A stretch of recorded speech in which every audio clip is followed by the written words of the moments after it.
kasi ang ating mga mambabatas hindi alam ang batas. Ginagamit nilang basihan yung Avellino versus Cuenca bilang legal basis dun sa ginawa nilang coup today, no?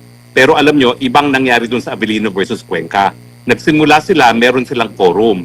At matapos mag-walk out, syempre, ang prinsipyo na sinabi sa Avellino versus Cuenca ay kapag merong quorum sa simula, miski sila yung mag-walk out, magkakaroon pa rin ng quorum, no?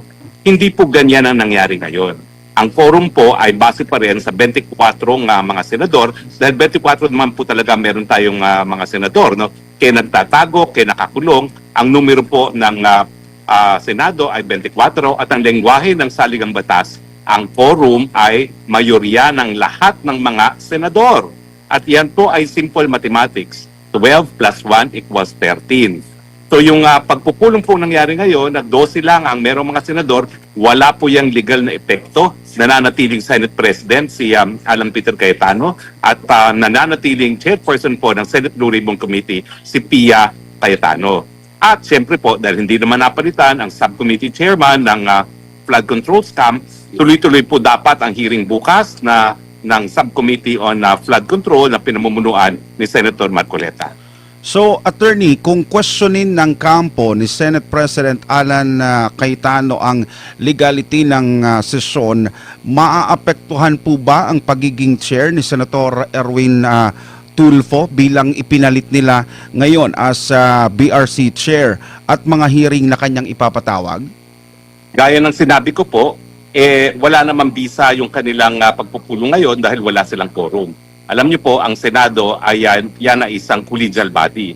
Hindi yan po pwede magdesisyon hanggang merong quorum.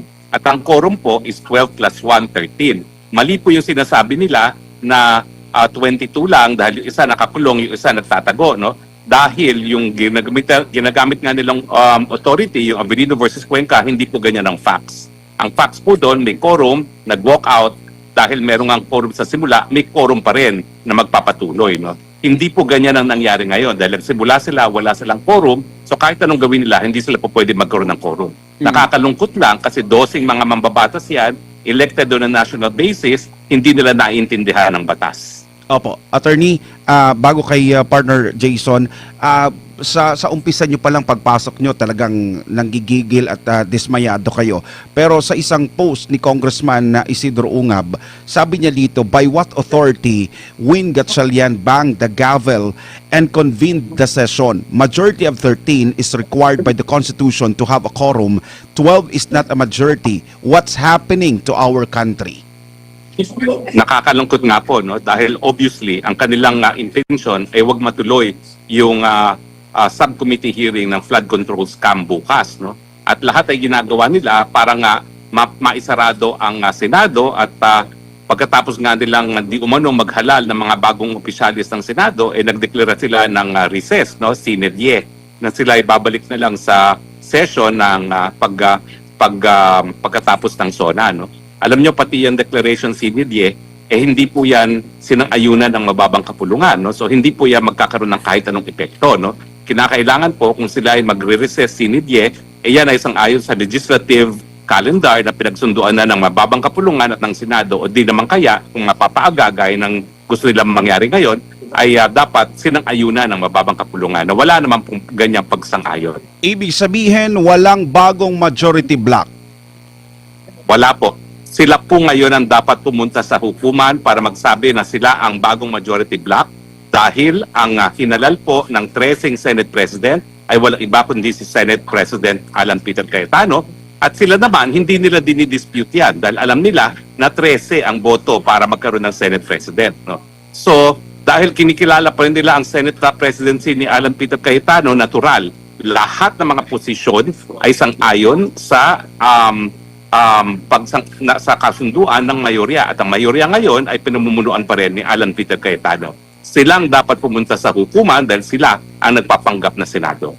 Senator, ano yung basa ho ninyo kay Senator Chis Escudero? Kasi parang siya yung naging parang siya yung naging lakas kanina para magkaroon daw ng quorum sa Senado. Actually, pagpasok pa nga lang ni Senator Chis Escudero ay nagpalakpakan yung nasa hall, pati na yung mga kinongratulate, hinandshake itong si Senator Chis Escudero ng mga taga Minoria. Anong basa po ninyo? Sabi naman daw niya wala naman daw issue na politika ito. Well, unang-unang po, no, nagmalahudas po si Chis Escudero. Kahit bali-balik na rin nyo, nagmalahudas siya doon sa mayorya. Ganun pa man, hindi sila marunong ng arithmetic. Dahil ang quorum pa rin is 12 plus 1, 13. Hindi po magkakaroon ng quorum ang 12. So kung siya ay magmamalahudas na lang naman, sana tama ang bilang nila. Sana kumuha pa siya ng isang tao, no, para makompleto yung 13. Pero dahil 12 lang po sila, wala pong ibig sabihin, walang legal na epekto ang mga pangyayari kanina sa Senado na nanatili pong Senate President si Alan Peter Cayetano. Attorney, si Jason po ito. Kung ipipilit po ng kampo nila Senator Win Gatchalian ang kanilang gusto, ano sa tingin ninyo, Attorney, ang magiging kahinatnan ng ating Senado at ano kaya ang pwedeng maging epekto nito dito po sa nangyayari po sa ating bansa? Well, unang-una, hindi nila mapipigilan. Kasi hindi naman nila sinabi na nagkaroon na ng bagong Senate President. Nananatiling Senate President pa rin si Alan Peter Cayetano. Doon sila nagkamali eh. Dapat naging consistent na sila para si Alan Peter Cayetano ang pupunta ng Korte Suprema, no? Pero hindi, no? Dahil ang sinasabi nila, Speaker pro tempore lang itong President pro tempore lang itong si Sherwin Gatchalian, siyempre, kinikilala po rin nila si Alan Peter Cayetano. Ang kinakailangan lang mangyari bukas para matuloy ang pagdidinig ng Subcommittee on Flood Control, maging presente ang ating Senate President dahil ang Senate President pa rin ang merong personal na kumbaga, meron siyang personal jurisdiction doon sa premises mismo ng Senado at sa aminado naman sila na Senate President pa rin si Alan Peter Cayetano. So masusunod pa rin ang sasabihin ni Alan Peter Cayetano, bubuksan pa rin niya ang Senado para mapatuloy ang pagdinig ng Subcommittee on Flood Control SCAP. Ngayon nga, Attorney, ang nangyayari, nagpalabas ng memo si Senator Win Gatchalian na magdeklara ng work from home. Aba, oo. Wag muna kayong okay lang na magtrabaho kayo dyan sa bahay ninyo. Ang sabi naman ni Senate President Cayetano, tuloy ang trabaho. Yung mga guests na inibitahan natin para sa Blue Ribbon hearing, kailangan papasukin ninyo, wag ninyong haharangin. Parang magkakaroon ng nito, Attorney, kalituhan para sa mga empleyado ng Senado. Sino ba ang susundin nila? Alam nyo, malinaw po, no? Kung yung mga empleyado naman ng Senado ay matagal na nagtatrabaho dyan, aminado naman itong grupong ito na nananatiling Senate President si Alan Peter Cayetano. Sinong susundin? Siyempre, yung Senate President. Ang nangyayari po ngayon, talagang ito po ay undeclared martial law. Mm-hmm. Alam nyo, pag martial law po kasi, walang writ of habeas corpus na isang garantiya na walang arbitrary detention. Pero nangyayari ngayon, nagtatanim kaso sila, puro non-bailable, gaya ng kaso na tinanim sa akin, kaso na tinanim kay Jinggoy Estrada, kay Pastor Kip at Polo Kibuloy.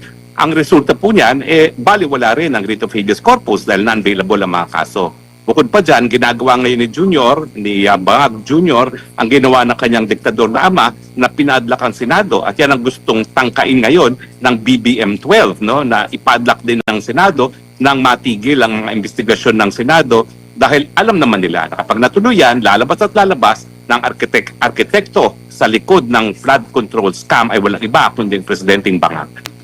Attorney, bukod po ba dito sa flood control scandal, may nakikita po ba kayong may connection rin po ito doon po sa magiging impeachment hearing laban kay Vice President Sara Duterte na para bang meron silang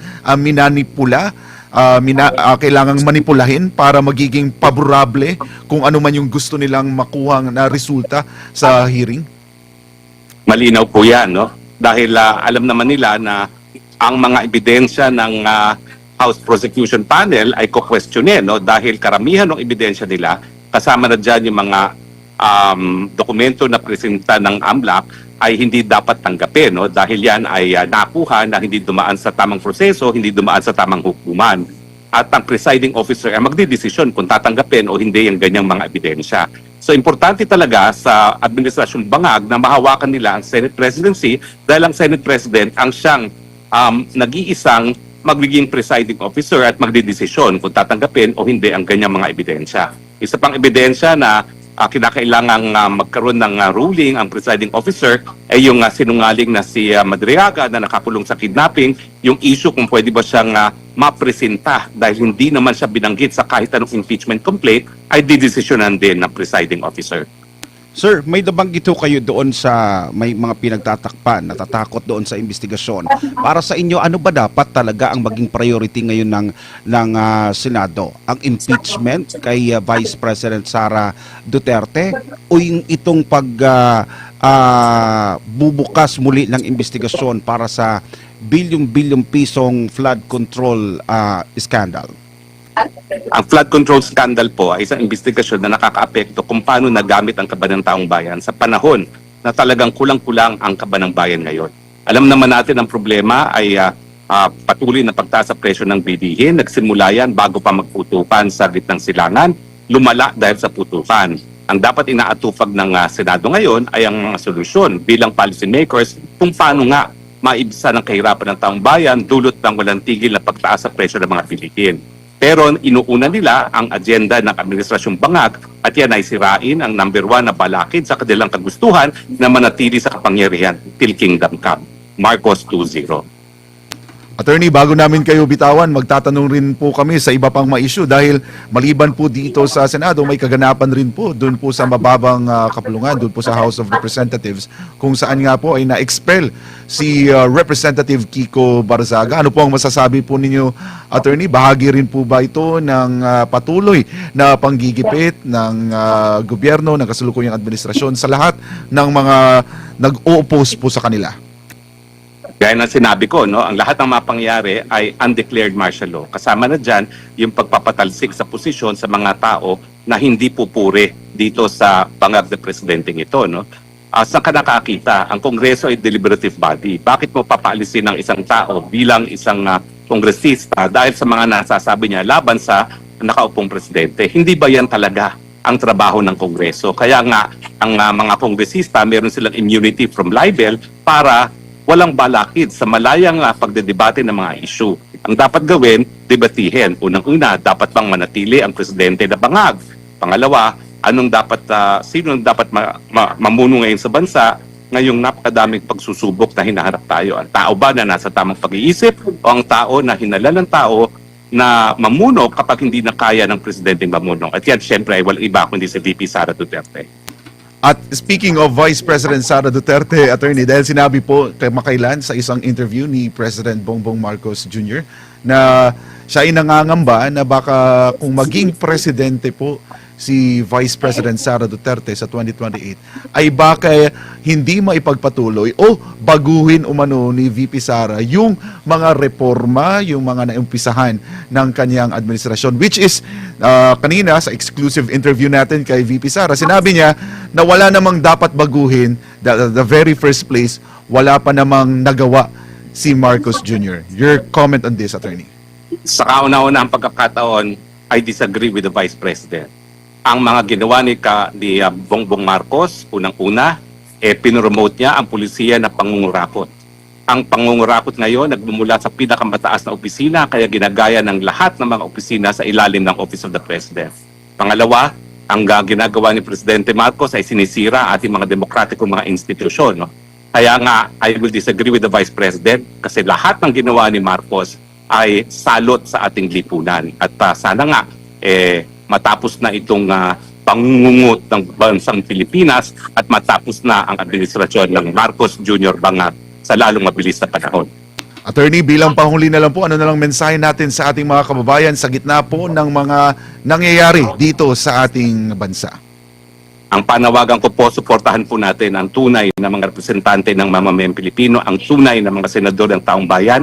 Pumunta po tayo bukas dyan sa Senado. Samahan po natin sila Senator Marcoleta, sila Senator Pia Cayetano, Senator Alan Peter Cayetano. Huwag po nating payagan na ang mga mangungurakot, ang mga nagnakaw sa taong bayan ay itago na naman sa taong bayan ang katotohanan kung ganong kalala ang ginawa nilang plunder sa ating mga bayan.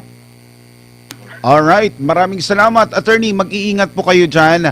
At syempre maraming po salamat sa mga insights po ninyo. Talaga